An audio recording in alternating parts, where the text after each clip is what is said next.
I'll be in there sometimes just to like make it look cool, but I refuse to be the star player of the team anymore. That's just not running a business. That's just a high performing or high paying job, which is fine. Right. There's nothing wrong with having a high paying job, but I really want to get good at running a business. And sometimes it's just, you have to take a step back.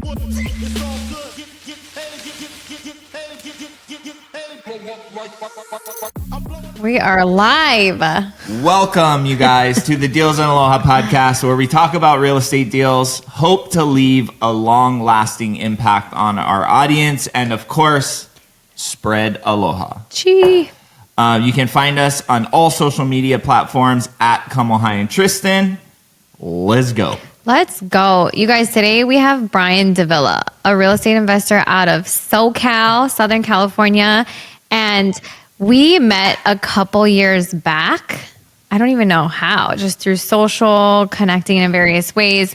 We were on the podcast with you, your podcast, and a lot has changed, I think, for the both of us. So I'm excited to unpack it. Yeah. And what's up, bro? This is our first podcast since over a year. Yeah. So no pressure. You're our first guest.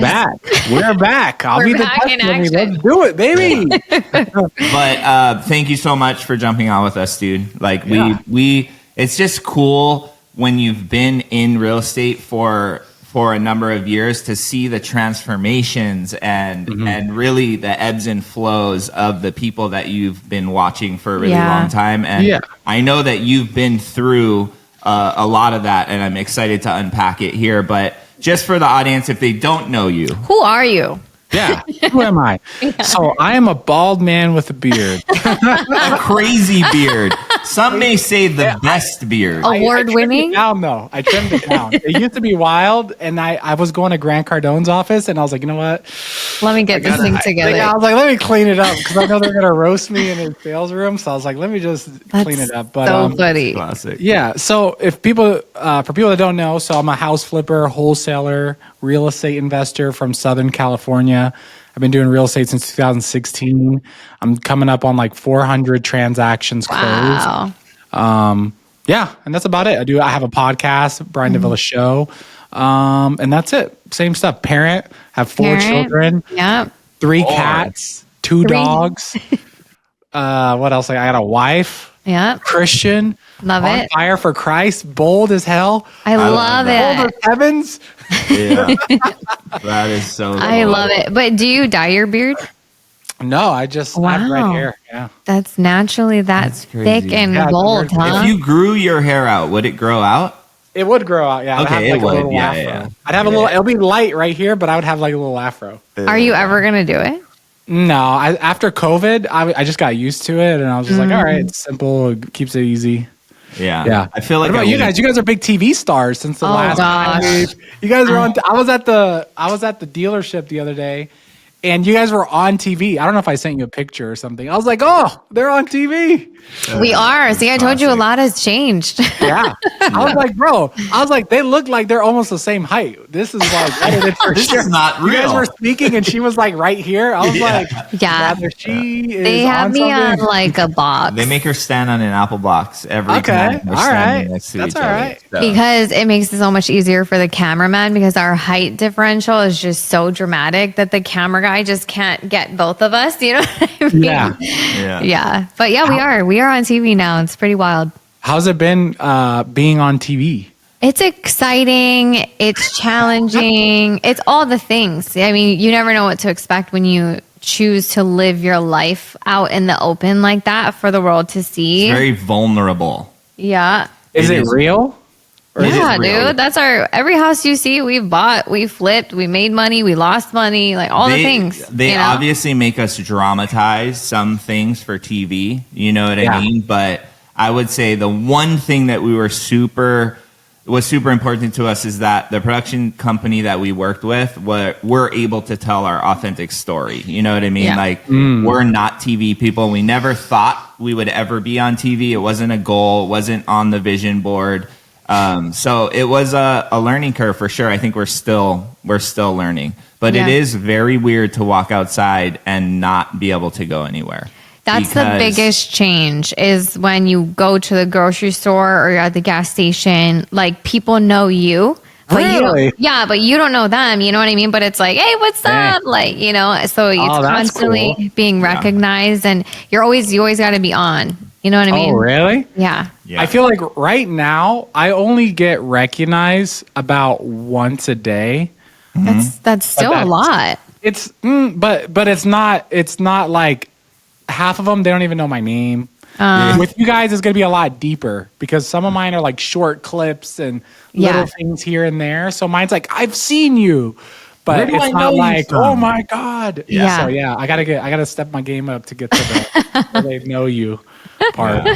It's be ready for it if you I really don't know want if you it. want it. Be ready To for be it. honest. You got to always be on, you know, because people know you and what they see on TV, they want to meet you in person. And, you know, what if you're having an off day? You can't have an off day. You always got to be that aloha giver and like, hi, what's up? Yep, let's take picture, you know. So it's Damn, you're like a celebrity. you always It's got to be weird, on. bro. Yeah, but It is weird. But it's also a huge blessing, right? That people even know who you are.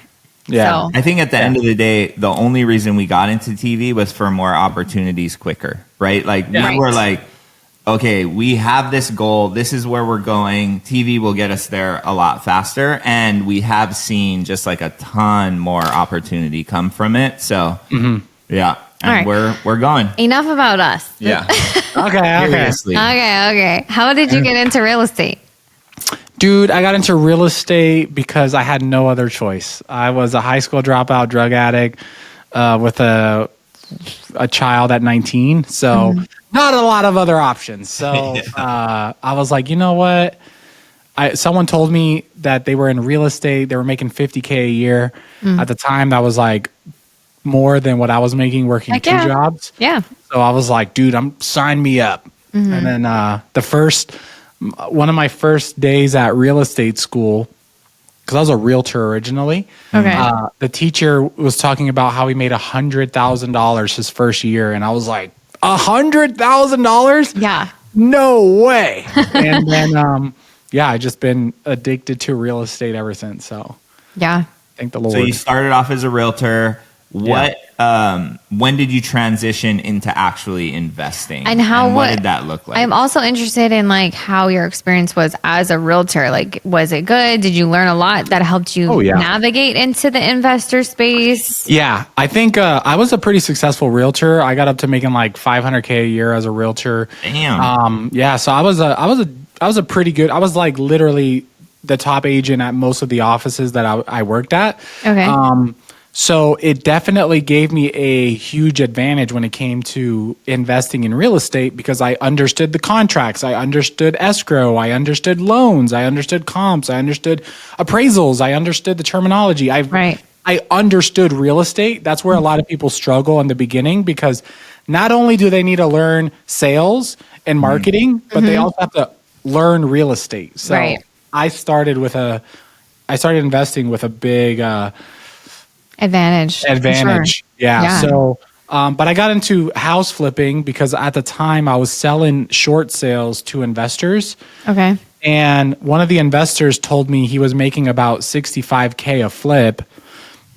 And I was like, bro, I just worked on this short sale for like 2 years and I'm making $5,000 and you're going to make $65K. This is crazy. Yeah. So, got into flipping houses and then started buying rentals. My mom. So when I grew up a single mom, and I've always had to support her, help her financially here and there, and pretty much the same route most realtors do. So as soon as you get your real estate license, you're like, I have access to the MLS. Let me run comps. Right. I was like, let me run my mom's house. And I was like, okay, Mom, your house is worth like $200K. Like that's about what your house is worth. And then I saw on her dresser a mortgage statement that said she owed $350. So I was like, oh, like how do you? I didn't get the concept yet. I'm like, how do you owe $350 but the house is worth $200? Yeah. And then I found out, she got wrapped up in like the 2008 crash, and she did a bunch of loan modifications, and she was upside down. So then I was like, okay, I got to buy my mom a house. Like she's never going to get this paid off. She's way over. And then she had adjustable loan. It was interest only. It was just a big disaster of a loan. Yeah. So I ended up buying my first rental, which was just a house for my mom to live in. And then I started buying more rentals and kind of went up from there. All in SoCal? When you were buying rentals, it was all in SoCal? I started real estate in Vegas. Oh. And then I moved to Southern California 2018 when I married my wife. Okay. She lived in SoCal at the time. So I moved to SoCal and started real estate there. Okay. So you said prior to real estate, you were a Kamohai. I call it a Kamohai kid. Naughty. I am, Okay. Naughty. Okay. Your story is very similar to my story. Mine's probably worse. I was bad. I wasn't a Kamohai. I don't know. Bad. Trust I was me, bad. bro. You guys probably are neck and neck. We might be closer than you think. But You're such a nice guy. There's no way. yeah, nobody thinks that. Nobody thinks. But I'm addicted to drugs too for a really long time. I was in and out of prison. Dang. Yeah. Oh, so his it is was worse. bad. It was it was bad. But I see a lot of people. Not everybody makes it out, right? Right. Of course, But the people that do. Do you think everything that you went through, your resourcefulness, helped in your investing career? Oh, for sure. For sure. How? Yeah. How? Well, business. So I was, young hustling. I've always had ambition. I just didn't know what to put it towards. Right. So I've always been very ambitious. Also,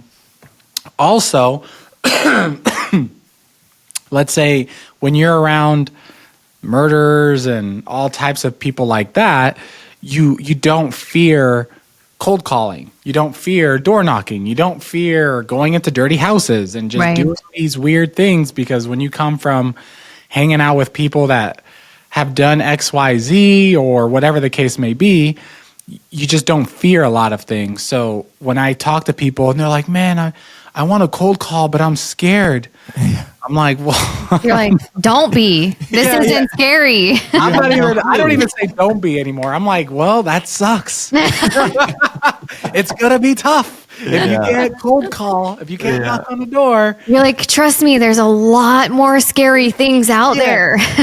Yeah. So all of those things really helped a lot. Yeah. Is there a better way? For sure. My kids are going to not have to learn that way. But Right. 100%. Yes. yeah, all those things definitely helped for sure. Yeah. I think that's a powerful message, though, because I feel like we come across a lot of people, because since we started sharing our vulnerable side of our lives before real estate, how we grew up, our past, that people are like, oh my gosh, if they can do it, I can do it too. And a lot of times they let that negative experience or past addictions, the skeletons in the closet, hold them back. And they see it as a weakness instead of using it as a strength. Yeah. I always say those are all my superpowers. My superpowers put in the right vehicle will take me farther than I could even imagine. 100%. You know what I mean? But I also have the tendency, if put in the wrong direction, to go down really, really quickly. You know what I mean? So that's why it's so important to make sure that you have all of your efforts into the right vehicle. Well, you said it. You said, now I'm addicted to real estate. Yep. I'm addicted to real estate, Christ, and my wife.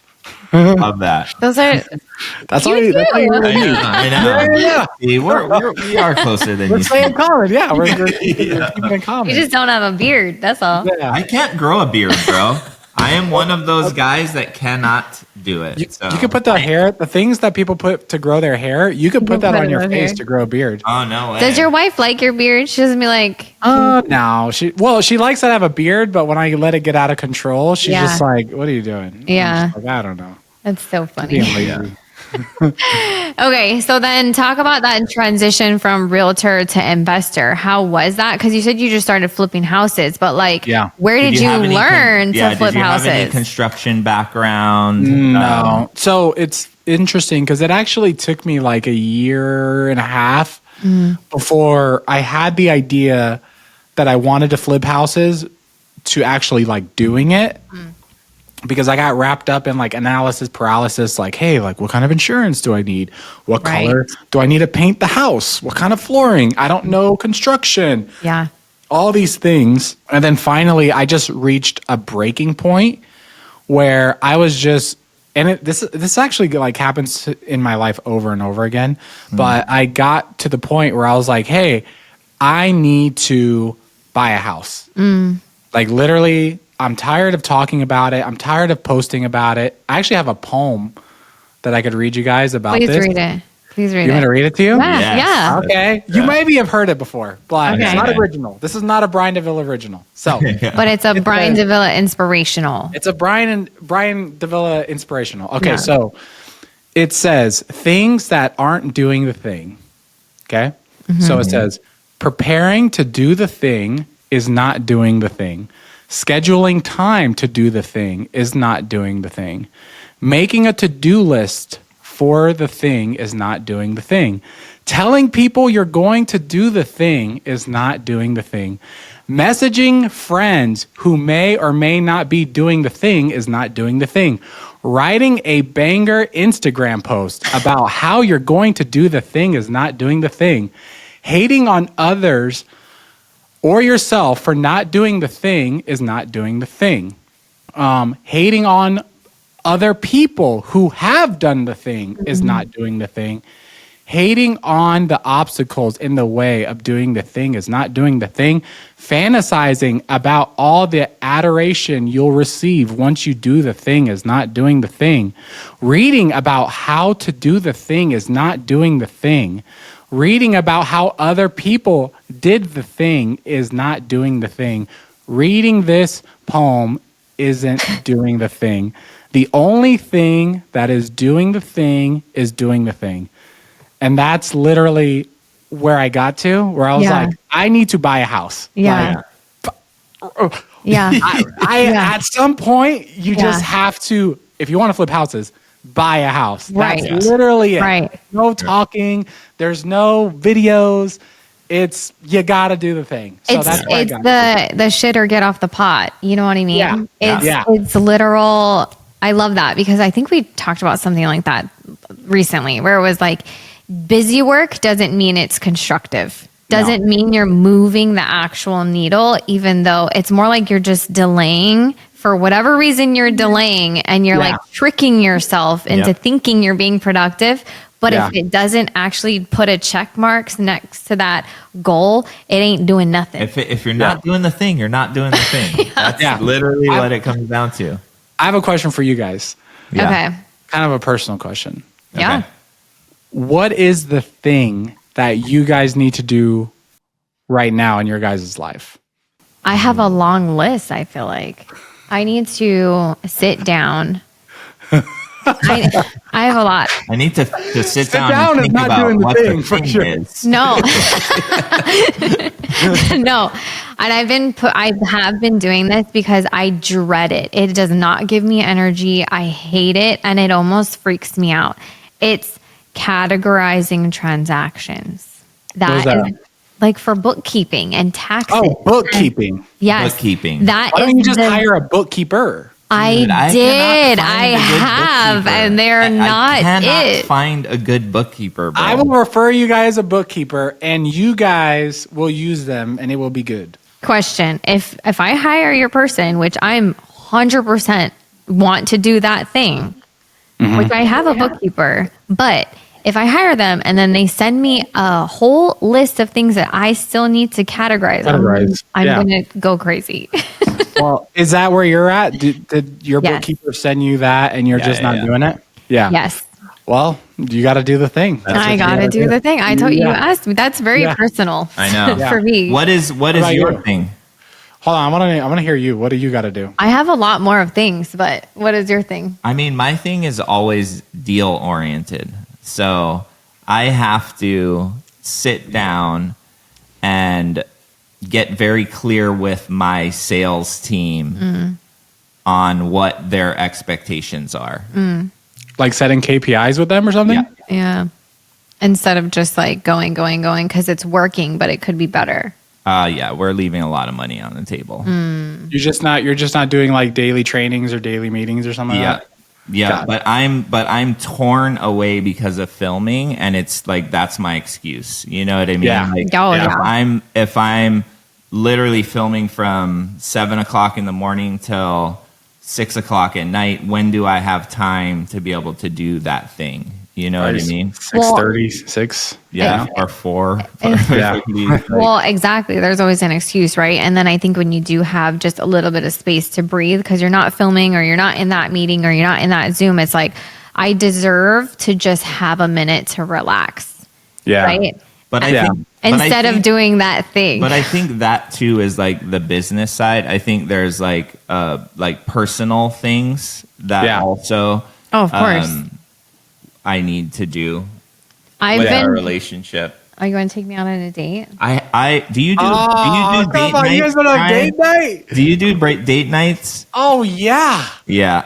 Bro, that's a minimum. It's a must. That's a standard. But son. how I know. much? How That's much? like every Friday. Every Friday at Friday? 5:30. Wow. Bro, that's not hard. But Brian, did you always do that, or did Well, you? no. have What to- happened is me and my wife got into a really bad spot, and then our therapist was like, "You guys like don't hang out."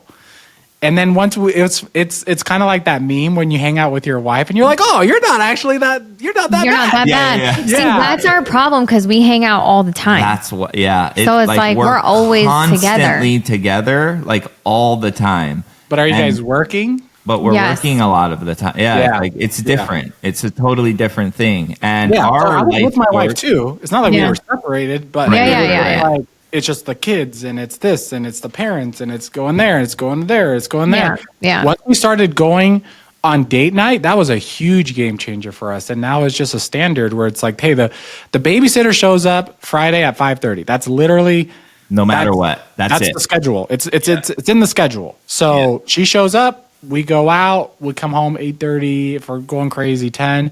And yeah, that's been huge for our marriage and just for our life because it's just like that's our little vacation every week. Yeah. Yeah. You got to do it. Got to put it on the. Gotta do do the the thing. thing. Yeah, Gotta do the thing. And we've talked about doing the thing a lot, bro. Yeah, and then you plan the thing. It's been in the And schedule. then you imagine, you fantasize Yeah. about the thing, and then you tell people about the thing. Yeah. I'll send you this poem. And Yeah, then yeah. every time- Poems for us, every- obviously. that's This is gonna- why we're doing the podcast. That's just gonna go in the bottom part on YouTube. That's all Yeah. this was. Put it on there. Yeah. That's so funny. Okay, wait. So back to flipping houses. So it was literally you like, okay, I'm just gonna do it. But then you bought your house, and then what? And then I was just like, crap, I got to figure this out. Yeah. Because I bought a house with a tenant and I didn't understand the rental laws or whatever. And then I found out, oh crap, like it's really hard to evict tenants in Southern California. So then, but after I bought that one, I bought another one. So I'm the type of person, I never do things just once.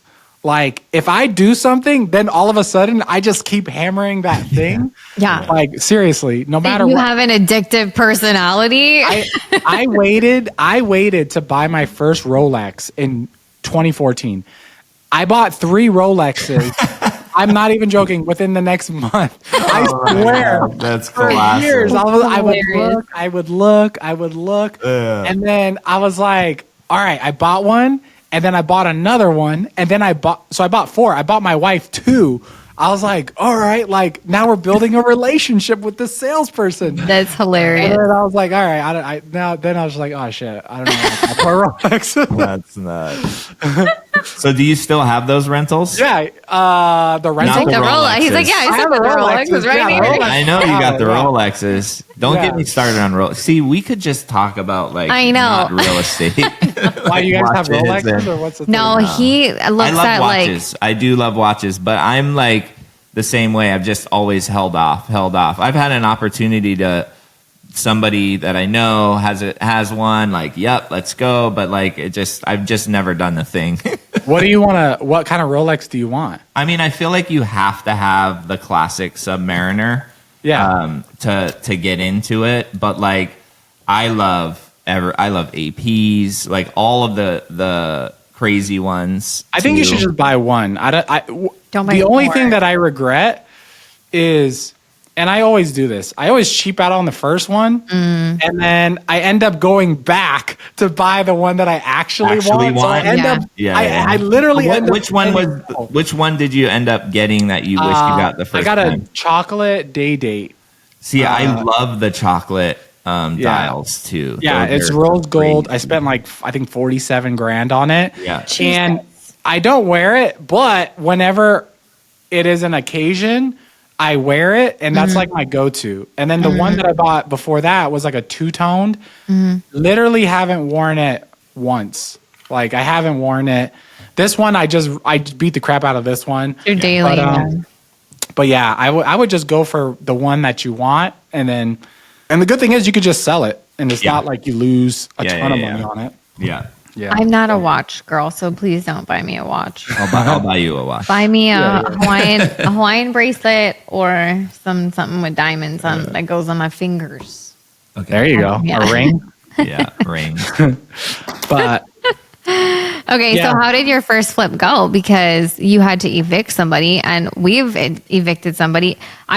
California is probably one of the hardest places to be able to evict somebody, and it's not landlord friendly at all. Yeah. So how was that process? And I know it's only gotten more difficult. Hawaii is probably a close second in how difficult it is. oh yeah, but for sure. we had to evict somebody, and it was not fun. Yeah. Yeah, I mean now I've probably evicted at least a lot of people, and it's not something to be proud of, but Right. just in the business. But I mean, I just evicted. I learned the process. I learned that it's better to just stay cool as long as you can and negotiate, because it'll just save you so much time.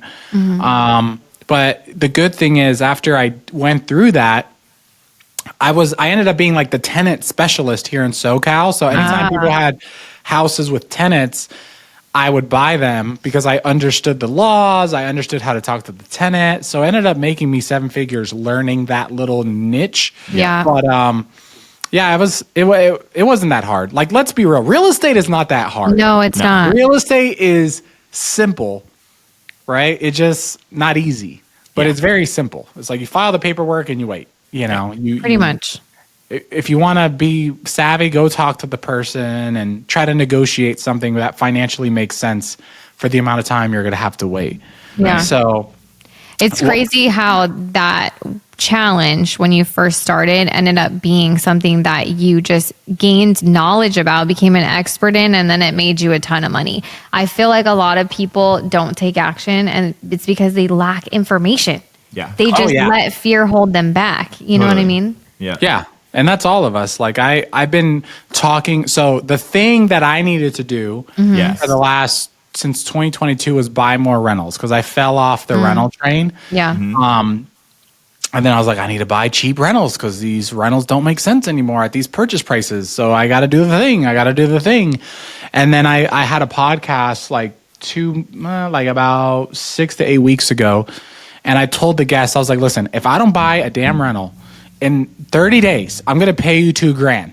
And I'm going to pay the subscriber $2,000. Anyone that watches this podcast, I'm going to pay you $2,000. Yeah. And once I did that, I got a house under contract Yeah. and closed on 2 within 6 weeks. And I'm about to release another one where I'm going to say, I need to buy a multifamily, period. I need to buy a multifamily in the next 60 days. If I don't do it, I'm going to pay $2,000. You know what you should do? If you don't do this damn bookkeeping stuff, you owe me. I'm gonna pay. Hey. You're going to pay $2,000. And the thing with bookkeeping, so I've paid tens of thousands of dollars in late fees to the IRS. Yep. Same. Because I'm just like, I don't want to do this crap. Screw them. Exactly. And then it ends up costing me so much. I know. So I'm finally caught up. Okay. I got behind like 2 years because I just refused to do the bookkeeping. I was just like, Bro, tell me about it. Yeah. I don't remember what this wire was for. Yeah. Like, Yeah. the thing is there. The thing is there. Okay, well, send me your bookkeeper. But they're gonna probably send you a They're list. gonna do the same thing. They're real estate savvy though, but Here's you the are thing. gonna have to do the thing of categorizing these transactions. I know. I just also feel like I have a lot of current systems in place that if they just dug one layer more, their answer would be there. So I just don't know if it's a good fit. But I still need to do the thing. Yeah. Yes, you got to do this thing. Okay. So He's like, you do it. Yeah, I'll do it. But send me your bookkeeper. I'll send you my bookkeeper. Yeah. So you're flipping in SoCal, and that, like, what happens next? Did you stay? Because I feel like you were flipping for a while, and then you kind of stopped flipping. I did stop for a while. Yeah. I did stop. What happened, and why did you do that? Okay, so I'm gonna try to shorten this story. Right? Okay. But I got into real estate, like I said, 2015, 2016, right? And I became a pretty successful realtor, right? I'm not gonna lie. Yeah. So in 2017, I was mostly always a listing agent, right? In 2017 or 18, I don't remember, Trump was the president, and there was a time, it was like September, where they raised interest rates. I don't know if you guys were around back then. And at the time, I was looking at my board. I had like 13 listings. And I was like, hell yeah, I got 13 listings. They raised interest rates. People were talking about it at the office. And next week, I was like, dang, I still have these 13 listings. Like nothing went under contract. Yeah. And then the following week, I was like, damn, I still have these 13 listings. Like this is weird. Like usually I have like 2 that go into escrow every week. I was like, we're not negotiating anything. Right. And then I was like, oh shoot, like these houses are not going to sell because the interest rates went up. So now they're overpriced. So then I started every week cutting down prices. And the days on market went from like 7 to like 100. Yeah. And then I was like, damn, like this is bad. Like, Yeah. so that happened in 2017. 2020 came, and then I was like, oh, they cut interest rates. This is the time that we become rich. This is before the crash of 2008. This is what they experienced before it, where it's like, oh, this is like where you grab as much as you possibly can. Yeah. So that's what I did in 2020. I flipped, and I made 7 figures a year for the first time ever flipping houses. I was like, this is awesome. And then in 2022, they raised interest rates dramatically. So I was smart, praise the Lord, that I saw that happened, and I was like, I need to not only stop buying, but I need to sell these houses fast. As fast as I can. As fast as I can. So I would always flip 10 to 15 homes at a time. Yeah. So I canceled all my escrows. I really cut all my houses down to where a break-even price, and they sold. And even after doing all that, I still had like 5 that just wouldn't sell. And then I ended up taking some losses. Like I lost $250K on one. Yeah. I lost like 25. Just like there was just one big one that I lost, but I only had to do that with 5. And then on top of that, I stopped buying. Yeah. Where other people in the industry, they thought, oh, I'm just going to beat the market. I've been killing it the last 2 years. I could just do whatever. I'll just buy them better. Like I remember hearing people on podcasts that they're like, yeah, when the recession comes, I'm just going to get deeper deals. Yeah. It's like, bro, it doesn't work like that, unfortunately. I wish it did. I wish there was a easy solution, like, oh, just get 10% lower. But flipping houses in a declining market it's just like you're just asking to just get wiped out. So you and I both know a lot of people that literally have had foreclosures. Do you guys know anyone that's had foreclosures? Yeah. 100%. Yeah. Bankruptcies, Yeah. lost everything, lost a bunch of other people's money. Thank God I've never lost $1 from anyone else. Right. Yeah. So yeah, that's why I stopped in 2022, because I was just like, hey, I'm not gonna. That's like me getting in a ring with an MMA fighter. Like, let me just see what's gonna happen. It's like Yeah. I You're already going to know get what's knocked gonna out. happen. Yeah. I already know what's gonna happen. So let me just pause and started wholesaling. Went very deep into education, but in 2014, I was like, okay, I'm ready to get back in. So I got back in wholesaling. We do like 100 to 150K a month in wholesale fees. And then we'll buy like one house every other month right now. But they have to be good deals. They have to be like Yeah. just simple deals. Like I don't do anything.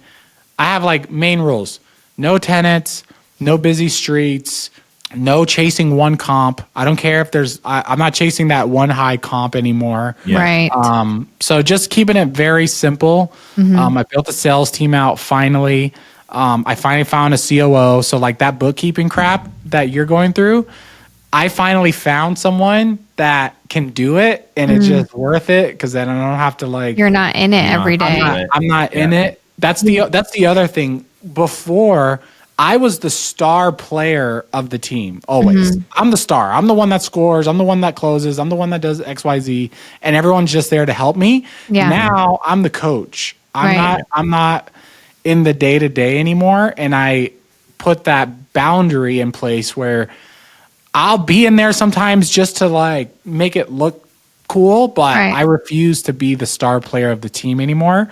That's just not running a business. That's just a high performing or high paying job, which is fine. Right. There's nothing wrong with having a high paying job, but I really want to get good at running a business, and sometimes it's just you have to take a step back. Yeah. Yeah. And grow, and you grow slower, because you're not just gonna do everything. Right. Yep. So what do you think gave you the confidence to step back into the market after you stopped and began wholesaling and started actually buying houses every month and a half? Was there like, okay, this is the right time now, or like what was it? I think I took a break to do education, and honestly, I wasn't making what I wanted to make. So I was like, okay, well, I know I can go over here and make more. So it was literally just numbers, where it's just like, all right, I thought this was going to be this, it's not. I'm just going to do this back to where I know it is. Yeah. And I'm sure you're watching the market and gauging things and seeing things kind of stabled out. People got used to higher interest rates. Exactly. Yeah. And the market, and that's another thing that people at the time in 2022, they're like, hey, interest rates went up, so ARV is here. I was like, no, you actually don't know what the ARV is. Yeah.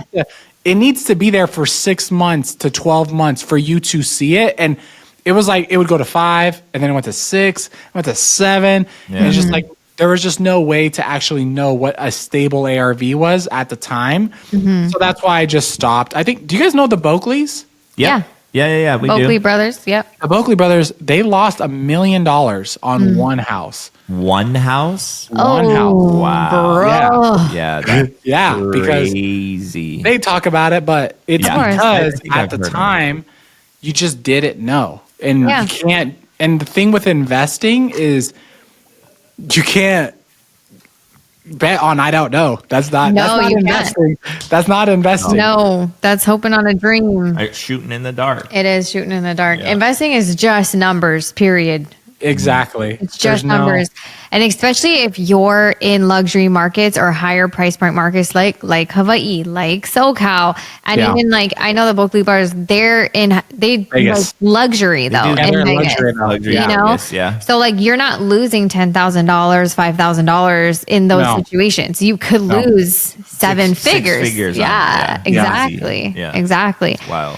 So What's then the most you guys have lost on a deal? the most we've lost on a deal, 200. yeah, I was gonna say 200, 210. Yeah. I lost $250 on a house that I sold for I think it sold for $325. $325? $325. Crap. Yeah. Ours was like a 1.6 sale. So Yeah, at least you did that. Mine was there. bad. Yeah. I got hit in Joshua Tree. I bought the house for like I heard the whole Joshua I heard Tree a bunch thing, of people man. got whacked. Oh, at a Joshua lot of people Tree. lost a Joshua Tree. Yeah. It was the it thing to do for a minute. Yeah. Totally. That was Yeah. another thing. Like, anytime something's hyped, anytime Run the other way. anything is hyped, just don't do it. Just don't do it. Just- no I matter think- what it is. But I think that's a really good lesson for anybody in the industry or people just listening to this podcast. It's like stick to what is working and get hyper focused on that one thing. You know, Yeah. don't follow trends that you see or, Yeah. you know, because if that's someone's specialty over there, that's their specialty over there. Like just do you and what's working, you know? That's hard. That's easier said than done. But Oh, I know get it. a lot of I people. get it. Yeah. I mean, I feel like that's like the pad split thing. No offense. Oh yeah. But Dude. I agree. feel like there's something coming where the county's going to be like, oh, you have 5 tenants in this 3-bedroom house. house. Yeah. The tax records say 3 bedrooms. Have you done pad split? We have not. I know I a lot of haven't. people that have, and they say it's their best performing asset. And I'm sure it is. I see the benefits to it, but we just haven't done it. Yeah, I know. I see Yeah. all of that, the negatives. Yeah. Yeah. So what does your team look like now? And how did you build it? Yeah. So I did it different where instead of a lot of people build from the bottom up. So it's like first it's them and an assistant. I hired a COO first. Okay. So he's on profit share. Okay. I hired him. First name's Justin. He's awesome. Justin is the yin to my yang. Like you guys are very similar. It sounds like. yeah. Justin Very, is- very similar. We need to Justin have somebody opposite. Yeah, do. he's like the guy that's like can tell me what we actually made on a flip, and I'm like, oh, okay. Yeah. Like, With cool. me, I'm like, I have no idea. Yeah, we yeah. made somewhere between 30 and 60. It's You're like, that's somewhere- great. We made money. Great. Yeah. I was like, it's good. Yeah. But so I hired him. He set up the CRM. He set up the marketing. He set up all these things, and then I started hiring salespeople. So we have right now 3 salespeople. We have pretty much 3 lead managers. 2 of them are VAs. And then we're probably going to switch to all VAs. And then we have a dispo, but we work with like 2 outsourced dispo people. Okay. They used to work for other companies here, and then now I just send them my deals and I pay them a commission. Yeah. So that's it. I mean, it's just Justin, 3 salespeople, 3 lead managers, and 3 dispos, but no one's on base salary. Everyone's on commission only. Yeah. Except for the VAs. Yeah. But the VAs, we pay them like $500 a month. Yep. And honestly, they work better than the Americans that we had in that role. So I'm tempted. We're actually looking for a VA closer right now to test that out. Yeah. And that's pretty much it. Lean Yeah. and mean. Love that. I think we Yeah. could take that team to like 250 to 300K Right. a month. But we're still trying to build up to that right now. Yeah. The Yeah. thing we haven't been able to crack is the marketing. The I marketing was is going to ask you next. The marketing I was is the gonna hard say, thing. What?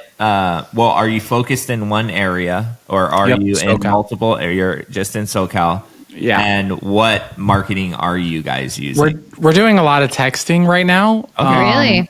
Yeah, we're doing a lot of texting.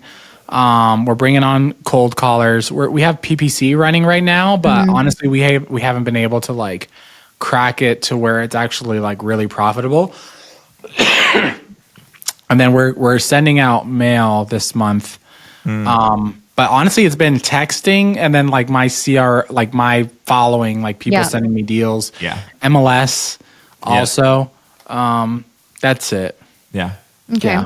What about you guys? Do you guys just get all your? So we're a ton of deals just from the TV show. So like a lot of people just Are following, Yeah, yeah. are following DMs. I think we get two or 3 a month from That's good. that.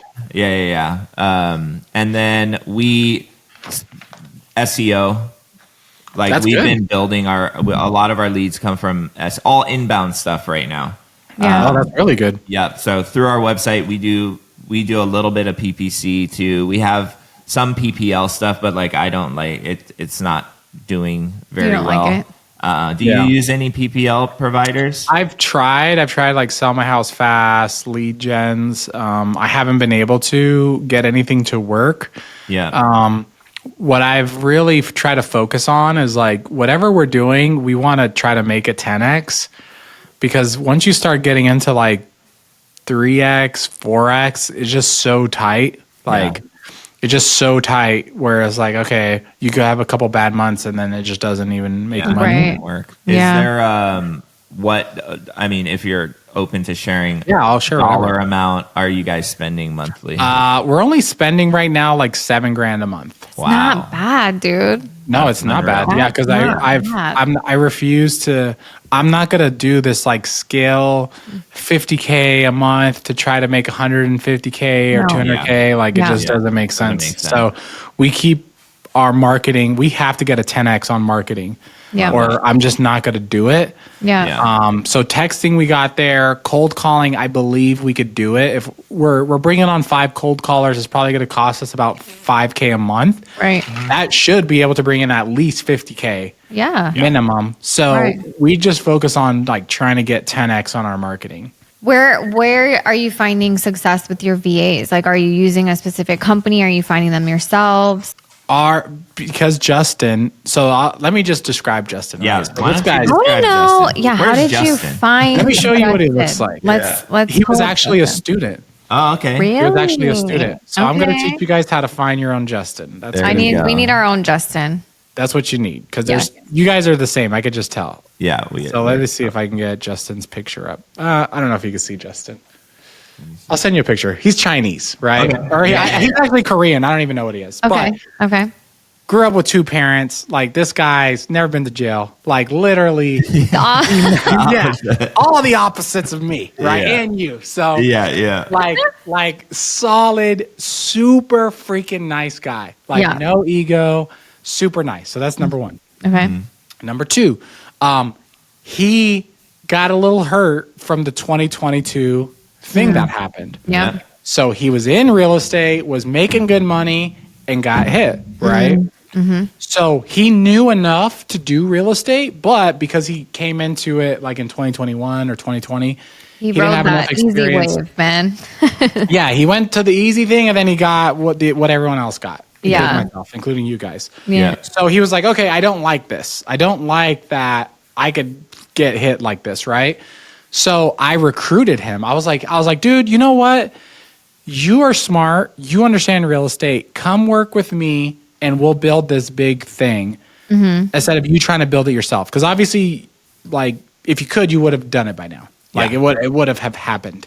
So he loves it. He loves that he doesn't have to risk his money. He doesn't have to do all these things.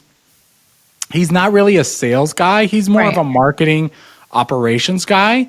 Yeah. So he's making more money working with me than he was doing on his own. Yeah. So he's good. And then salespeople, I mean, I'm pretty good at hiring salespeople now. So I'm just looking for have to have sales experience. They have to have hustle. I set clear expectations. Like, hey, bro, like this is what it is. If you can't hustle, if you can't do this, if you can't do that, it's not going to work. Yeah. And that's about it. And then our dispo, they only get paid when we dispo something. So, Yeah. yeah. So I mean, there's not a lot. he's the integrator. You're the visionary. Yeah, exactly. He's the integrator, operator. Yeah. He's the day-to-day manager. I'm Yep. still the leader. I'm like, hey, we need to do more. We need to Yep. do this. We need Yeah. to do that. But he makes I sure have it's to- happening. He makes sure it's happening. And that's that for me was like, I love Justin. Like literally that was for me the person that I've needed for years that Yep. I was always too cheap or I was always too scared. Like, oh, they're gonna come in and learn And then do leave. the thing. Yeah. And I had to be patient because he like in the beginning he's setting up our CRM and I'm like, bro, it's been 2 weeks. Like if you can't figure What's this out, happening?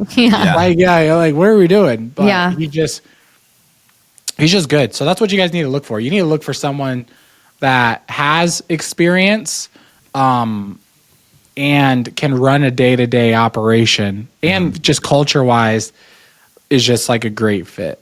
and then put them on a Yeah. profit split. Put them on a profit split. We basically have that. It's just putting them on the profit split. Yeah. You know what I mean? Yeah. I like putting people on profit splits because then if it doesn't work out, if things don't go well, you're not still You on get the line. downside too. Yeah, exactly. Yeah. Yeah. And you end up paying anyways because like I said, even with the bookkeeping crap, I literally have almost paid maybe $100K in late fees over the last few years. I could have just had Justin. Instead, I was a freaking idiot and I was just like ignoring it. And then it ends up building and building and building. And then I end up paying. So I might as well just pay up front instead of like kicking the can down the road. Well, visionaries are not supposed to do bookkeeping. I'll tell you that much. Like, absolutely not. Yeah. What's going on in your, like, what does your guys' business look like? It's pretty similar to yours. Yeah. So obviously the TV show takes up literally A lot all of time. the time. Like we're constantly filming, right? And then we have a partner in the wholesale business that's kind of like Justin. His name is Jason. Oh, And- okay. Yeah. And go. he is an integrator. He's the operations guy. He runs all of that side. Yep. Now I just go out on appointments if I need to like close a deal. Because we have so much recognition immediately when they're reaching out to us, it's like they want to sell the house to the HGTV people, you know? So it's not like super difficult. But we're just buying houses, renovating them, buying rentals. Like that's literally our business. We have a bunch of different contractors. We've cut way back. We stopped buying in the same time that you did. Yeah. Like literally turned everything off. Turned Finished everything off. that we were doing. Let the market do its thing in Hawaii. Got some more data, and then we started buying again. But we're lean and mean. We have 2 project managers that literally run the job sites. One is her brother. And then we just hired on another one, and it's an admin girl. We have two admin girls, and that's it. So it's like the 7 of us. Why is there so many admins? Well, one One's is a actually VA. one is our VA that does bookkeeping, and the other one is accounts payable, receivable. accounts receivable. So Oh, okay. yeah. I don't have them do the same things, but yeah, I mean, I feel like our things are very similar. We're just trying to wholesale, flip the juicy ones, and then buy rentals. We're lean and mean too, but we also started a couple businesses. So we do retail design build for clients now, and then we also do furnished rental Furnished property management. company, and we acquired another furnished rental management company that was actually based a lot in California. They had a lot of stuff in California. Cali. Yeah.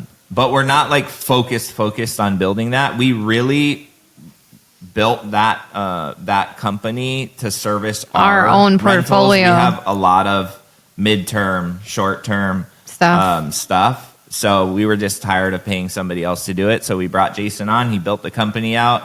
He manages that completely. It. We do nothing with collective stays is what it's called. But Yeah. and then we bought another business and took on their people, but we're not focused on like growing that really big. I think we're really focused on our education and our design build, and obviously any opportunities that come from the show, because the show's not going anywhere. So it's really, those are our 3 main things I think we're focused on at the moment. And we're launching. Wait, am I allowed to?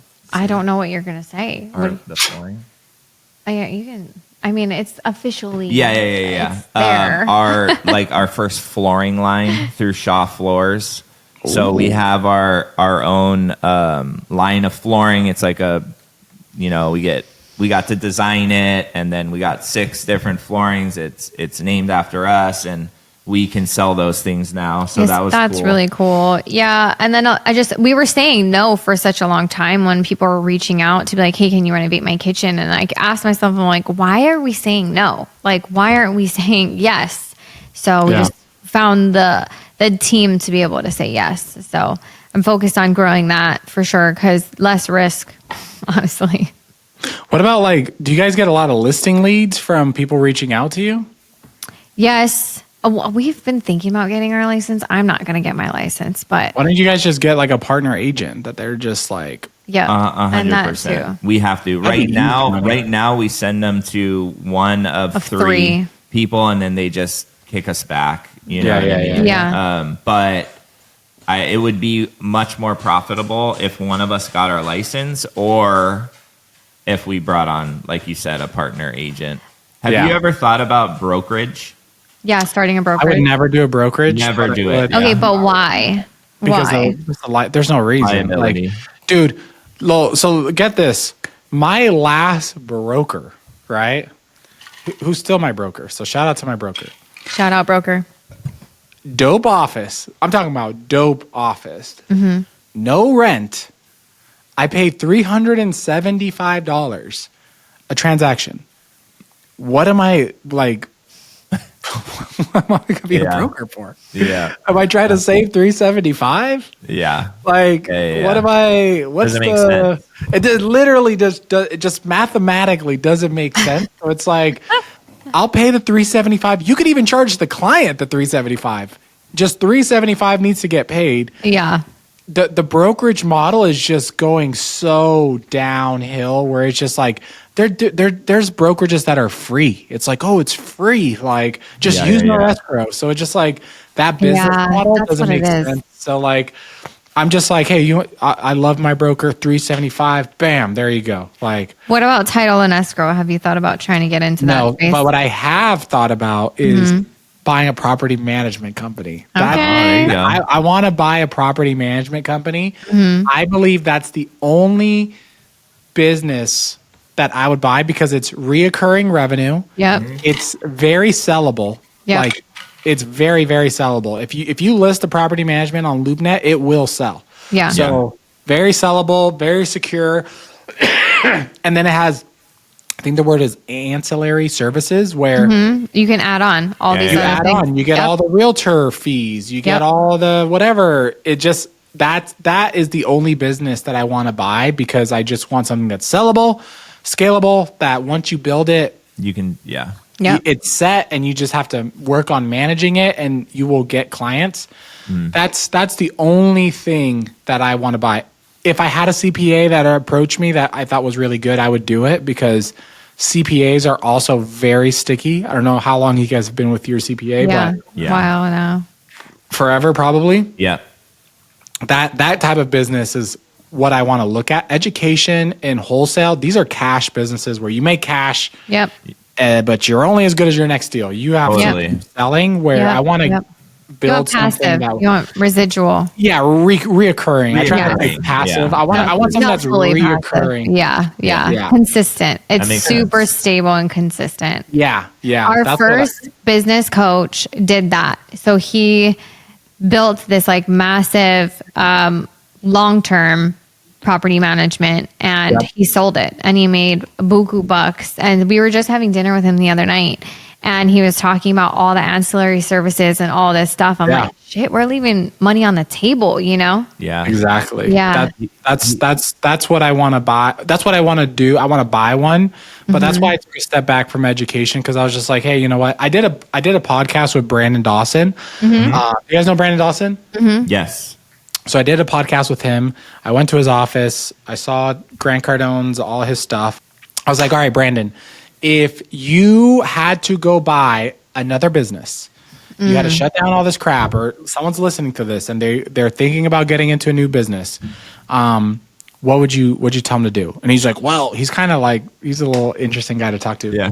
He's like, well, what I wouldn't do is I wouldn't buy a business that you sell somebody something one time and then you got to go find another client.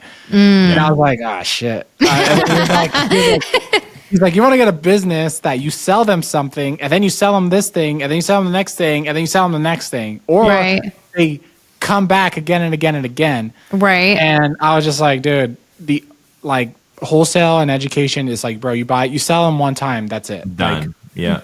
you know, you're going to be lucky to sell them another thing. But let's just say my my CPA, right? I pay him every year Yeah. to file my taxes. Yep. Guess what? He does my bookkeeping now. Guess what? When I need a new LLC or whatever He the does case may that be, too. he does it. Like and when I was golfing with him, and last year he was like, yeah, this year we're not taking on any more clients. We're not marketing. We're just going to focus on our current clients and referrals. I was like, bro, that would be nice to like just focus on your Be able current to do clients. that. And- Yeah. Yeah. Real estate, we're so used to like hunt and kill. Like Yeah. You eat what you kill. new month, what do we get? What's happening? That Right, I wanna do that. That's my next thing that I'm then, gonna do. and that's That's the segues thing that I gotta do. That's the thing you got to do. But I That's mean, the you thing. are. The bookkeeping crap that you said, I guarantee you, that's not the thing. That's a task. That's a task. Well, it takes up. feel like it's a I tell you task. every day, it takes up a lot of headspace, and I just push it, Yeah. push it. Yeah. Well, you need to give it to your Jason guy. Why isn't he doing it? Because it's just we brought him on too late. He'd be asking me the same questions. I have all the information. I just need to catch it up. You know what I'm Or saying? you just make him do it. Just be like, hey, bro, you got to figure it out. Got to figure it out. Just figure it Yeah. out. Just Yeah, figure it out. Figure it out. So the I want to rental ask you the now- same question. I'm sorry to cut you off, but No, go for it. now what is the thing that you got to do? Because it's not book. Like, what is the thing that you guys both need to do that's going to take you to 10 million, 50 million, whatever the case may be? What's going to get you? It's okay to think. You don't have to rush. Yeah, we got to think. I don't know. I really got to think about it. Time. I do know that we're in the position right now that we have a lot of spokes in the fire, and we got to keep those things lit and ride the wave that we're on. Well, We're I'll on tell that you what, cusp of a lot, but I do know that we're the all-stars on our team, and we got to transition to coach. You know what I'm saying? Okay.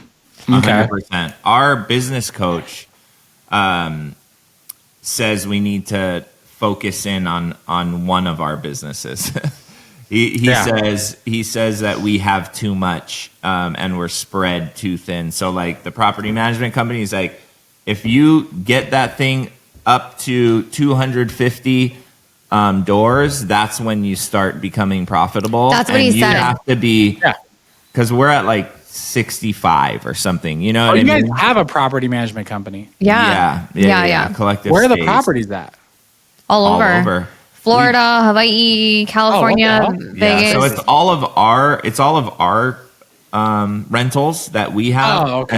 and then we bought a property management company. So we on seller acquired all finance, those and stores. We took all of theirs over. Yeah. So Oh, those that's ones interesting. are all Yeah. they're in like Sacramento and San Francisco and all And those Arizona areas. and Vegas and Yeah.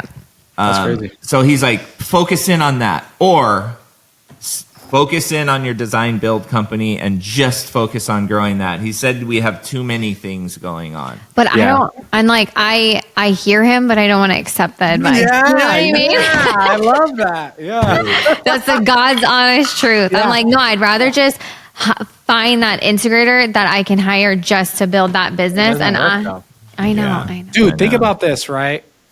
I was, pretty I used to do a lot of education, right? Yeah, you Yeah. did. No. Yeah. Tons.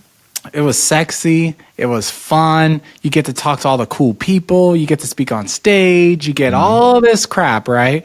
I couldn't do that and do what I'm doing right now. I couldn't. Yeah. And that's why eventually I was like, hey, I just can't do it. Like, you just can't do multiple things at the same time. It just doesn't work. And the longer that you try to do two things that are very similar, it doesn't work. At least like you're flipping and wholesaling, that's just cash. You're just bringing in cash. That's never sellable. It's never going to be anything more than just a cash business, but you need to build something that is sellable. Yep. And you're just funneling that money to build that, because usually the problem is the people that are trying to build the cash or the property management type of business, they have to live off of that. That's why it's hard to build, because all the excess money, they have to live off of it. Right. You guys, We're not in that you guys- position. Yeah. Yeah. You guys could afford to break even on customer acquisitions because you're not living off that money anyways. Right. Exactly. Right. And you're not going to for the next couple of years. So I would find something that's like hey, we're building this up into something that's sustainable. Operator needs to do it, and then you need to cut the fat. And that's what I've done is I cut a lot of fat, a lot of dumb crap that I was doing that I was like, maybe it made money. Even social media for me is like, sometimes I'm like, man, this needs to make 10x. Yeah. Or I want to it's talk to you not about that. there. Is social media and your podcast, because I feel Yeah. like that's still a huge part of what you're doing still. It is, but it's not as much as, so let's just say I'll film twice a week, right? A podcast. Okay. That's 2 hours, right? Yeah. And then I upload it, right? Yeah. I upload it into the computer, I put it in the drive, and I call it, right? Yeah. My editor takes it, Yeah. edits it, thumbnail, shorts, he does it all. Yeah. Yeah. He does it all. And then I post it. Yep. Yeah. I don't have this big overhead or Yep. this big, like, there's a camera person here following me around. I make my salespeople switch the podcast, and that's it. And I've had before where I had the social media person, then I had the editor, and then I was like, bro, this isn't making like enough for this to make sense. Yeah. Like, it's just really not. So right now, my sponsors and stuff, they cover the podcast, so I don't lose money on it. And then I get deals from it. So I do get 10x. My podcast cost me about $3,500 a month. I make at least one deal or money or whatever from it. So it makes sense. But I'm not shooting shorts. I'm not doing all this crap. Like you're doing one podcast and someone else is cutting everything up. Yeah. That's exactly what we're doing too. And that's what we did even, before we took our break from podcasting. That's what we did. Everything, we just upload it, get sent to the editor, they edit it, do the thumbnail, and do the exact same thing. So it doesn't take that much time unless we end up talking story for 3 hours with the person because we're just hanging out. You know what I'm saying? But now I'm way more intentional, where before I was like, I got to shoot direct to camera and I got to do this and I got to do that. And it's just like, honestly, it just doesn't make money unless you want to sell a lot of education, which it sounds like that's what you guys want to do. But I personally, for me right now, I just don't want to do that. I want to focus on real estate. And that's it right now. Building your rental portfolio too. Yeah. Building my rental portfolio. I want to be like an iceberg where like you see a little bit, but there's actually way more. Yeah. Not the opposite, where it's like Right. online, you're just like, bro, this guy's saying he's making X, Y, But Z. you literally have nothing. But underneath. that's like majority of social media It is. influencers you see. It is. That's why you really got to vet who you're talking to. Yeah. They are the reverse for sure. Yeah. Scary.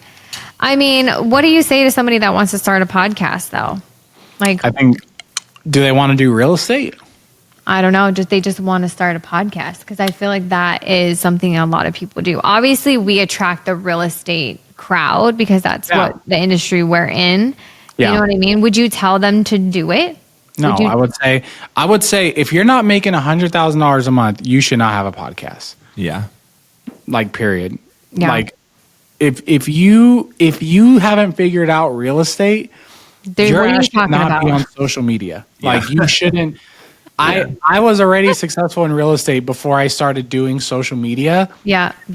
So I talk to people all the time. They're like, dude, I want to build my personal brand.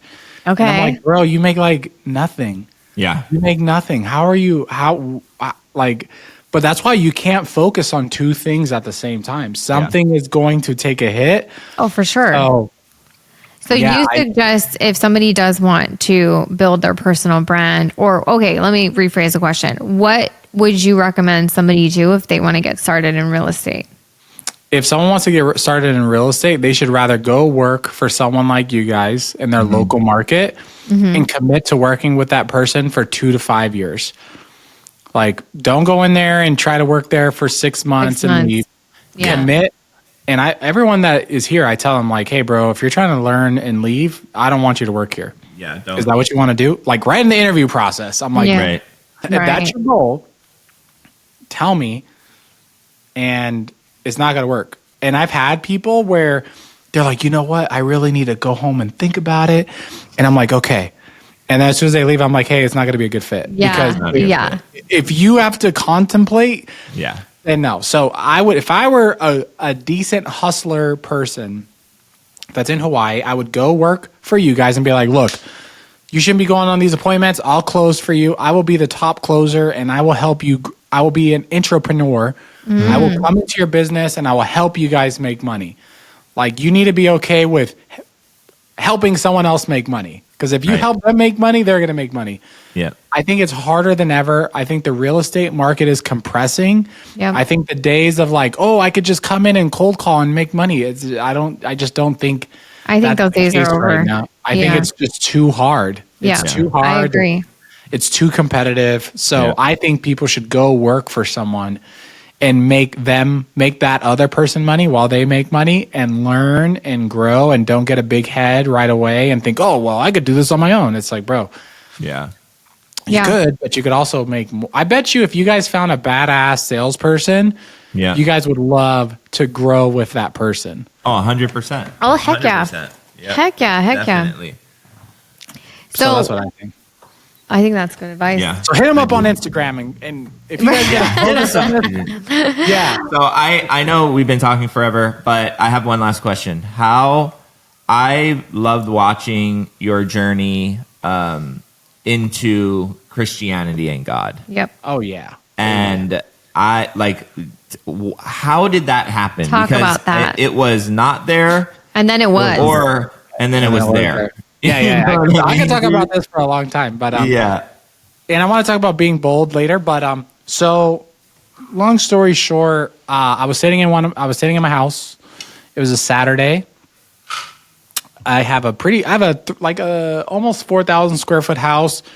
My back wall is like a big slider, and I was looking at my pool in my backyard.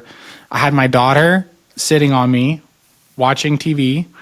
I had my other two kids on the couch, and I had my wife in the kitchen, and I was just looking at everything, and I was like, dude, I am not happy. Like, I don't feel happy.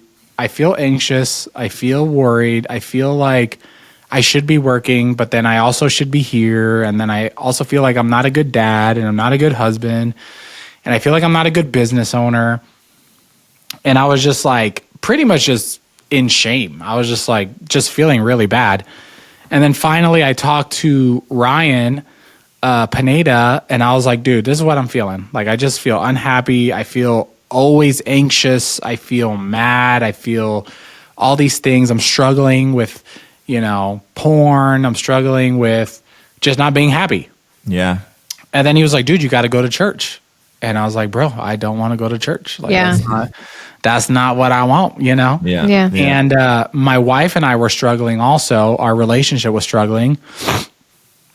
So I went to church, and then I was like, I'm going to test this out. I'm going to go like 3 or 4 times and give this a shot. And the first day I was there, the pastor was like, one of the tricks of the enemy is he makes you just have all this shame for all these things that you've done. And then he makes you think that you're not good enough to come to the Lord because of all these things. So he wants you to hide.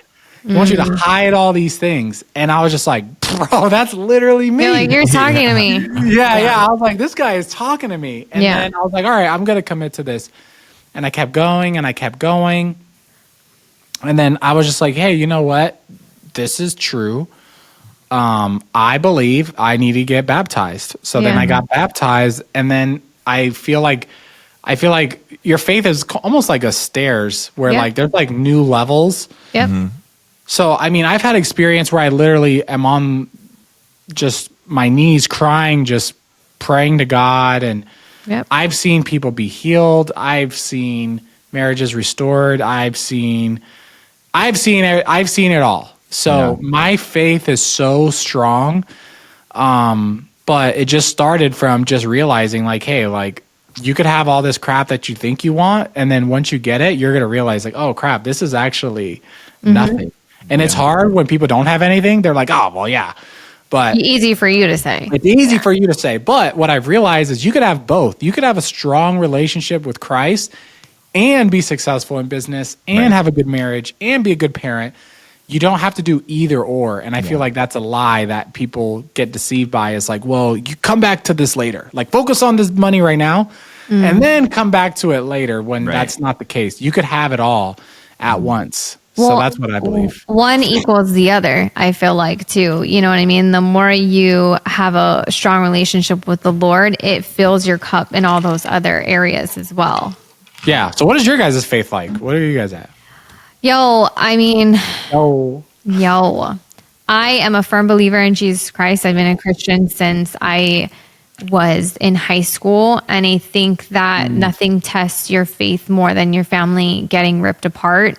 I mean, when I was 6 or 7, I had the feds come into my home and take my parents, and my parents were incarcerated for a period of time. Oh, wow. So I know what it's like to have a broken home and have to rely on and really have nothing but trusting that something was going to work out. And so God has shown up in my life so many times where it was so obvious that it was him. It's undeniable. So I've always had a personal relationship with my Lord and Savior. And I try to, I think it's personal for everyone, and everyone's journey is personal, but yeah, dude, he's my homie. He's there every day. I talk to him every day. And I don't think that you can, I got to a point in our entrepreneur journey where I was also unhappy. And that was a time where I think I wasn't as connected to my spirituality and to my relationship with the Lord and to my relationship with myself.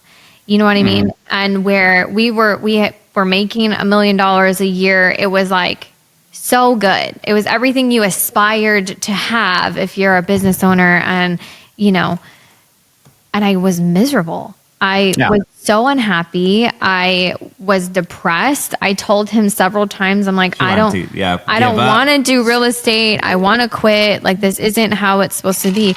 But it was because I was searching for happiness externally. You know what I'm saying? And that's never going to be the answer. The answer is always to search for your happiness and your peace within your spirituality and within yourself. And so it wasn't until I went down that journey, and I talk about that openly to a lot of people that ever ask me about, I went back to counseling. I started because I had trauma from my childhood that was unresolved, and I never dealt with it. And if you don't deal with it, and then you're lacking that spirituality component, you're always going to feel like something's missing. You're always going to go externally to try and fill that void. When in reality, you don't need to. You can rely on Jesus, and you can strengthen who you are as a human. Yeah. So my journey was a little different, but I grew up in the church. So like every Sunday, singing hymns out of the hymn, like traditional, very Protestant traditional. I went to a private Christian school. I was very sheltered. I was in Awanas. I learned all the Bible verses, and me too. Got baptized when I was a baby. You know what I mean? And my family we grew up in the church, and I rebelled. Like my junior, senior year, kind of turned my back and rebelled from that, and went down this totally different path. Like, I knew that I always felt guilt and shame. Like I knew God was there, but I was just running on my own will. You know what I mean? Yeah. And I think for me, it got really, really bad, right? Like, I started with like pills, and then it ended with heroin, and it was a 12-year journey, right? Where I was in and out of jails. I went to like 5 treatment centers.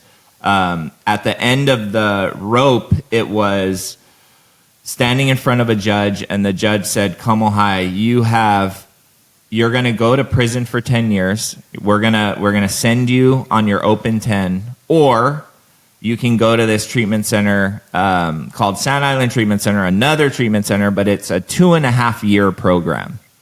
So I chose not to go to prison, went to that program, but during that program, I reconnected with my God and my faith, right? And it really turned my life around. I also met my wife at the treatment center. So her mom was my boss at the treatment center.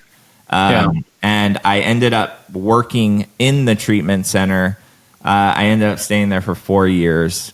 And that's where our life changed. You know what I mean? It was crazy, but it was a faith turned away and kind of doing my own thing and then coming back. Yeah. Yeah. What about like in those treatment centers? Do they like preach the gospel to you guys, or did you just like find it on your own? They talk about higher power. It's very political. You know what I mean? Like you can't be like, Jesus, this. It's like whatever your higher power resonates for you in your own life. Lean on that. Yeah, they preach, they talk about spirituality. Yeah. So it's like, but nothing specific. Like they won't push anything specific. It's just you need some spirituality and you need to believe in a power greater than yourself is what they always say. It's very AA model. So the 12 steps. Oh, okay. Yeah. That's very interesting.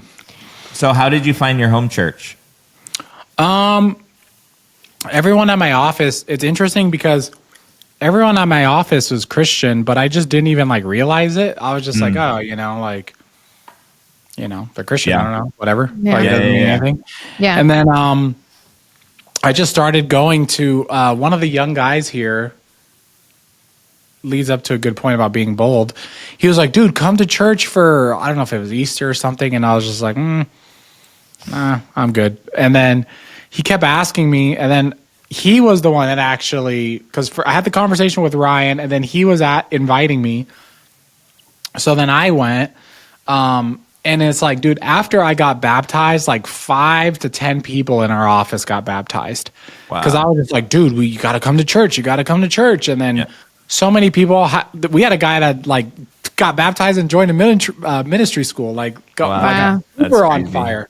Yeah. So I believe, being bold about your faith is so important. Mm-hmm. Just like you guys talk about real estate, you guys got to be telling people about the Lord because the people need it. Mm-hmm. And that's one thing I just didn't realize before. I would see someone that was like stressed out and hurting, and I'm like, oh, like they'll get it. They'll get over it. But those people have vices. And if they're not turning to God, they're doing somewhere else. They're turning somewhere else. Yeah. Something else is happening. Rather, they want to. It could be porn. It could be drugs. It could be cheating. It could be whatever it is. Yeah. Gambling, smoking. Whatever. And that's when I realized I was like, oh, people need this. So I just became way more bold with my faith. And it just helped. It's helped so many people. I've seen so many people get baptized. I've seen relationships get healed. I've seen people cured from cancer. I've seen so much already that I'm like, okay, this is real. And the spiritual realm is just as real as, just like you can get injured physically, your spirit could get injured. And I believe that's what you're talking about with your childhood or whatever the case. Like your spiritual health is real. It's not just mental. No. Like I was addicted to things, and my wife doesn't like me to talk about it, and when I say addicted is a strong word, but I did things. Yeah. I watched porn. No. And for years I'm like, I don't want to watch this, but like, why do I keep doing this? I went to church one time and then it went away. And I didn't even ask for it to go away. Yeah. And I didn't even ask for it to go away. It just went away. So I'm like, was this just like it was a spiritual thing. That's what it came down to, where I thought it was like a mental addiction thing. Mm-hmm. But that's what I've learned that. You gotta approach life holistically. It's not just your mind. It's not just your spirit. It's not just your emotions. They're all connected together. Yeah. You know what I'm saying? Exactly. Yeah. Exactly. And if you're only focusing on one, and I talked about that. I remember it was like it was like a Mother's Day women's conference for real estate, but I didn't even talk about real estate. I talked about this. Yeah. You know what I mean? Because 100%. This is what's missing in the real estate space, in the entrepreneurship space. It's always like, oh, we'll just have a strong mindset and just get it done. You know, it's that like pure grit. And I'm like, no, that's not, that'll get you in the door, but what's going to keep you in the race long term? 100%. It's feeding all of this. It's having these conversations and being bold with what's working in your life and relying on Jesus to help you through it, you know? Yeah. And I'm gonna send you guys this picture right now, because this has really inspired me a lot. So I'm gonna text you guys this picture right now. This is from ChatGPT. Good old ChatGPT. So I'll let you guys look at it. So, that's a list of the first 30 like church leaders. Mm-hmm. And like, do you see their years? Yeah. Yeah. You see how short they are? 67 to 76, 76 to 88, 88 to 89. Yeah. But you see how they passed away? So about 25 to 28 of the first 30 leaders of the church were taken out, murdered for their faith. Think about that. Yeah. Like, think about how much faith they had. Yeah. And how bold they were to give their life. Yeah. For Jesus and to lead the church. So it just inspires me to be bold. It's like, dude, okay, I'm going to get some hate comments and blah, blah, blah. But it's like, dude, it's just so deep that it's just like Christians have to be more bold. I agree. I agree. Not just to like, whatever, but people need to know. Yeah. And if you don't know, that's like you talking to someone and it's like, I have the cure to cancer in my back pocket, but I'm just like, I'm going to keep it from you. Yeah. I'm going to hide it from you. It's just like, bro. Yeah. You can't, I honestly feel like that was one of the reasons why God allowed the door to open for us to be on the television show. And I honestly do feel like that because we didn't ask for it. No. Yeah. How did you guys do that? Like, how did that come to about? Email. They just found us. They just slid in. They sent us a random email. And I ignored it for a couple months because I thought if I clicked on it, and I deleted it and then kept coming, if I clicked on it, that it would, it was like a virus. Like it wasn't real. And so it wasn't until they started reaching out to other people in our market. In Hawaii. And they were looking for a specific show. Like how it works is HGTV puts out these mandates of we want this show in this area. And then all the production companies run around and they try and find the talent. And so this production company, HGTV, was looking for a husband and wife team that flipped houses in Hawaii that would be good on TV. And so the production team was down here trying to find that. And everybody they were talking to kept referring them back to us because they wanted a company that was flipping at least 17 to 20 houses a year because they need that much volume to be able to film a TV show in 1 year. Right. You know what I mean? Like our filming schedule is like 9 to 10 months, so we have to be able to flip all those houses during that time. And so they just slid into the DMs. I mean, they emailed, we ended up answering the email, and then 3.5 years later, our first season aired. Well, and here we are, going into another season. Yeah. I just found out this morning that we got nominated for the Critics' Choice Awards for unscripted TV. It's like a week Emmy nomination. Like a lifestyle something. I don't know. It's just wild. But then the ability to stand on like a Jennifer Hudson stage and even have the word Holy Spirit come out of my mouth. I feel like that's why we were given this opportunity. You know what I'm saying? How has it been like? Did you guys have to fight some like insecurities of like every day on TV and every day and having your marriage exposed? Because I would imagine if it was me, I'd be like, oh boy, like if me and my wife are beefing, I'm just like, oh boy, I gotta hold it in. Well, and that's the thing. There's been moments captured if you've watched season 2 where he and I are actually fighting. Like Yeah. we're legitimately having a fight, and it's for the world to see. And of course the production's like, yeah, I'm gonna keep rolling. This is good TV. You know what I mean? But for us, like that's real life. So there is a level of insecurity and vulnerability that you constantly have to overcome. But I think again, it goes back to your foundation.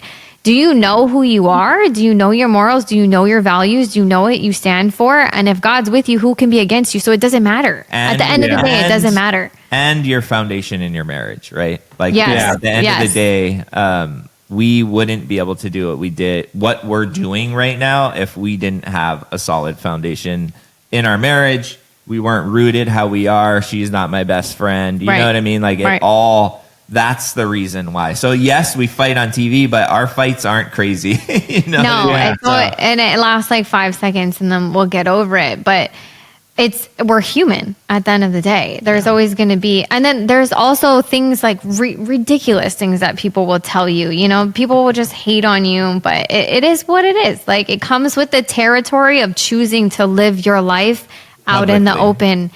For the world. And like, this is the world. It's not just like we have people DMing us from freaking the Philippines and from Australia and England, like that are watching our show. The craziest thing is we got off a flight in Atlanta and people in Atlanta were like, oh my gosh, like coming up to us in the airport. We're like, that's crazy. This is nuts. Yeah, this like, is nuts. wild, you know? So, but that's also the thing. It's like, you don't take it lightly. And I think at the end of the day, you fight for authenticity and integrity. Yeah. And we just keep doing that, you know? Just keep doing cameras, that. I literally don't watch any TV, but like, do the cameras come into your house? Yes. Yeah. With your kids and everything? Yes. Yep. No way. Our kids are on the show. God. We film interviews in our backyard right over here. We do design scenes at our dining tables. It's very like we're setting the scene up though. You know, like they're not just following us around reality style. Yeah, they don't just have like a camera set up in the corner and they just I wouldn't. We're shooting this day. This is the goal. This is what we need to get, and the kids are going to be in it or they're not. Yeah. Most of the time they're not. We're very protective on when their time is in it or not. But like if we're going on a family outing somewhere, like obviously they're going to be with us. Then they're with us. Then we do it. You know what I mean? Right. But everything always ties back to real estate, though. Like everything that we're doing on the show, in some way or another, is about one of the houses we're working on. So absolutely, dude, it's wild. Wild. It is wild. It took 3 years to film 2 seasons. It took 2 years to actually get greenlit for the first season. There is so many things that go into it. You have to go through so many approvals from like down here all the way up to the head of a network. Holy heck. Yeah. And then it took 1 year to film season 1, another year to film season 2, and now we're in our 3rd. Damn. Yeah. That's wild. Sorry, I'm like interested, but like, what's the filming schedule like? It's a full year. Yeah. Full year. So I mean, film from January to December. So for season 2, filming did go into January because one of the projects took a little longer than expected, and then we aired in February. Like it was wild. And then we immediately start filming for the following season in like March. So we're never really not filming, and then we're supposed to be done by December, but it can trickle into the next month if we're not done. You know what I'm saying? But normally it's like 2 weeks on, or 2 weeks on, 1 week off. So like we're not filming nonstop every single day. It's like this is the shoot schedule for the next week and a half, and then we might be off for 1 week, right? Yeah. And then we shoot again for the next week and a half, 2 weeks. But last year we did another show. We did 2 other shows. Yeah, 2 other shows for HGTV. So we're on a show called Rock the Block, and that was in Utah. And we lived up there basically for 3 months and filmed. Yeah, it was crazy. And we filmed a 7-episode series. It's a competition renovation show. Yeah. So it was us against 4 other teams. And they give us the same house with the same budget, and we have to renovate it, and whoever's appraises for the most money after wins. Yep. So we stayed up there for 3.5 months. You guys are down. Yeah, it was crazy. That was a Dang. wild experience. Yeah. But it was yeah. in Salt Lake City, and I love Salt Lake. Yeah, so. we enjoy Utah a lot. So, Is it like 9 to 5 or is it like oh no, when we were up, like in Utah, it was like 6 a.m. to 6 p.m. It was wild. But like our show down here when we're filming, yeah, we'll normally start at 9, wrap at like 4 or 5 when we are filming. Yeah. Yeah. that's wild? It's a different lot. world. It's a whole different world. And then you add like the fact that the houses that they're filming, no, we actually buy those houses. We actually renovate those houses. You know what I mean? So like now we have the business side of it too.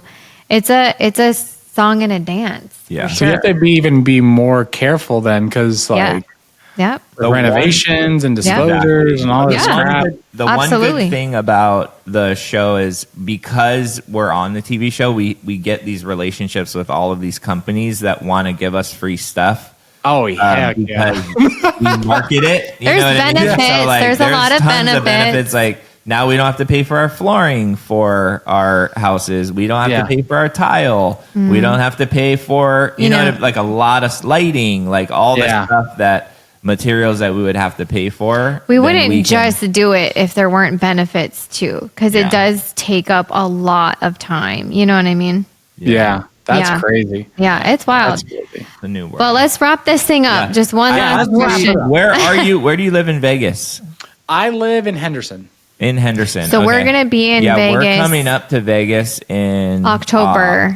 Is it October? Bro, that's so That's far. so far. I know. I thought Well, it was August. No. It's the end of October, beginning of November, because my nephew is getting married. So we'll be up Okay. there. So we'll Yeah, have we're to. gonna be Let's do a Like podcast a when week you're and a half. here. Yeah, let's do we'd it. love Have that. it in the That'd be studio. great. great. We're right Yeah. next to the airport. Vegas is small, so you can get anywhere in Vegas in like 15 minutes. Okay. Yeah. Yeah. We'll hit you up when we're out there. Dude, a for lot sure. of Hawaiians live in Henderson. Oh yeah. There's a lot of Yeah. Hawaiian people out here. Yeah, for sure. Yeah, a lot of people leave the island. Yeah. They do. And they go there. They go to that's the 9th island. You're in the 9th island. Okay. Okay. Okay, so last question is what impact do you hope to leave with the audience? What do you want to leave the audience with that's watching this? I would say he is the truth, the way, and the life. Read the book of John. No one comes to the Father Yeah. but Yeah. through me. Yeah, exactly. Read the book of John. Get into real estate. Find a mentor. Go work for these two or someone else. And live Love life. Love it. Right on, brother. Thanks for chatting with us. Yeah. Yeah, that was awesome. I'm sure we could talk longer, but Yeah, for sure. And I can't wait when you guys come out here to do an in-person podcast finally. yeah, that'd be fun. that'd be super Let's do cool. it. Yeah. Okay, All right. right on, you guys. Thank you. Peace.